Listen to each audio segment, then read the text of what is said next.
حضور فرماتے ہیں سارے نبی ستائے گئے، میں سب سے زیادہ ستایا گیا۔ حضور فرماتے ہیں سارے تڑپائے گئے، میں سب سے زیادہ تڑپایا گیا۔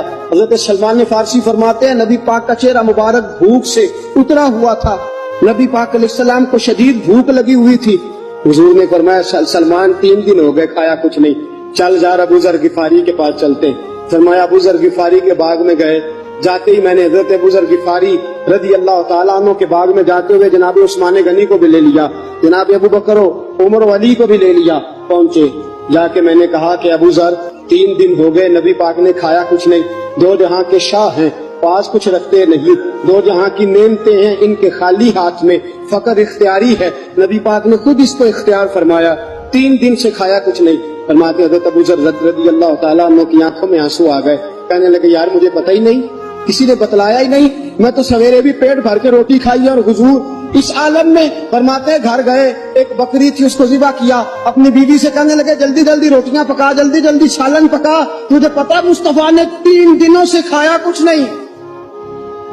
دوستو عرب کی گرمی دنیا میں مشہور ہے، صبح کا روزہ رکھا ہے نا آپ نے، اور اب ظہر کے بعد اٹھنا مشکل ہو جاتا ہے، عصر کے بعد بولنا مشکل محسوس ہوتا ہے، لیکن میرے دوستو 3 دن کا روزہ بغیر افطاری کے روزہ، میرے نبی کریم علیہ السلام کے صحابی اپنی بیوی سے کہتے ہیں جلدی کر 3 دن ہو گئے حضور نے کھایا کچھ نہیں۔ آپ کی بیوی نے جلدی سے روٹی پکانی شروع کر دی، سالن تیار۔ حضرت جناب ابو ذر فرماتے ہیں دوبارہ باغ میں گیا، انگور پکے ہوئے تھے، انگوروں کا کوشا توڑا، پلیٹ میں رکھا حضور کے سامنے، حضور آپ کھائیے۔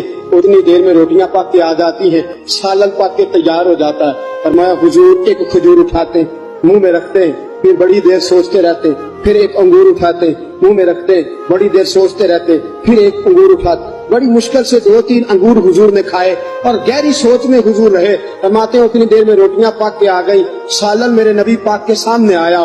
جب روٹیاں پک کے آئیں، سالن سامنے آیا، حضرت سلمان فرماتے ہیں حضور نے ایک روٹی اپنے ہاتھ پہ رکھی، 2-3 بوٹیاں اٹھا کے رکھی، چاروں کونوں سے روٹی لپیٹ کے حضرت سلمان کے ہاتھ میں دے دی۔ فرمایا سلمان جا فاطمہ کے گھر دے آ، میں نے 3 دن سے کچھ نہیں کھایا، فاطمہ نے 7 دن سے کچھ نہیں کھایا، میری بیٹی فاطمہ 7 دن ہو گئے سیدہ بھوکی ہے۔ تو عزت والے نبی کی عزت والی بیٹی 7 دنوں سے گھر میں بھوکی بیٹھی ہے، وہ شکایت نہیں کرتی، وہ لبوں سے بولتی کچھ نہیں، وہ جانتی ہے میرا باپ دین کی تبلیغ میں نکلا ہے۔ میرے رسول پاک صلی اللہ علیہ وسلم نے فرمایا گھر جا اور جا کے حضرت فاطمہ کو یہ دے آ۔ 7 دن گزر گئے، فاطمہ کے حلق سے لقمہ نہیں